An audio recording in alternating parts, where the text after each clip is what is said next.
Sir, আমি গরিব বলে আমার সাথে মস্করা করতেছেন?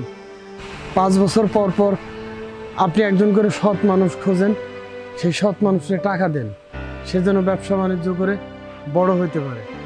তবে হ্যাঁ স্যার, এটাও শুনছি আপনি তার একটা শর্ত জুড়ে দেন, যে সে নিজে প্রতিষ্ঠিত হয়ে 5 বছর পর পর আপনার মতো সে যেন আর একজন সৎ মানুষ খুঁজে তারাও যেন প্রতিষ্ঠিত করে।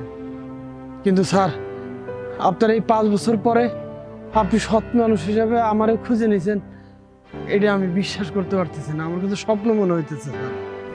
আরে বাবা শোনো, এটা কোনো স্বপ্ন না, এ বাস্তব। আমি তোমাকে দিচ্ছি, এটা বাস্তব।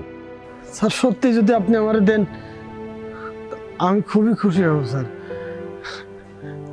আমার মা, আমি যখন বাড়ি ছেড়ে আসি তখন একটা কথা কইছিল, যে বাবা রে, তুই যেখানে থাকিস আমার দোয়া সবসময় তোর সঙ্গে আছে।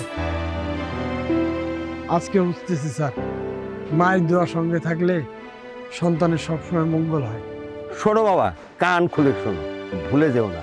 কাল সকালে আসবে, এসে 10 লাখ টাকা চেক নিয়ে যাবে। ঠিক আছে স্যার, আপনার দেওয়া সব শর্ত স্যার আমি পূরণ করব। আপনার কথা আমি রাখবো স্যার। আমিও চেষ্টা করব 5 বছর পর আমি যদি দাঁড়াইতে পারি, আমি আরেকজন মানুষে দাঁড় করানোর চেষ্টা করব স্যার। আমি আপনার কথা দিলাম স্যার।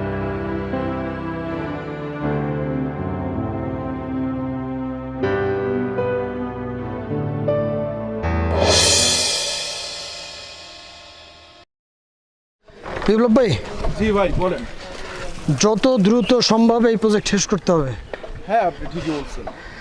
কারণ হচ্ছে যে নেক্সট প্রজেক্টের জন্য প্রপোজাল রেডি, সব কিছু ওকে করা হয়ে গেছে, জাস্ট মিটিংয়ে গেলে হয়ে যাবে। আচ্ছা ভাই।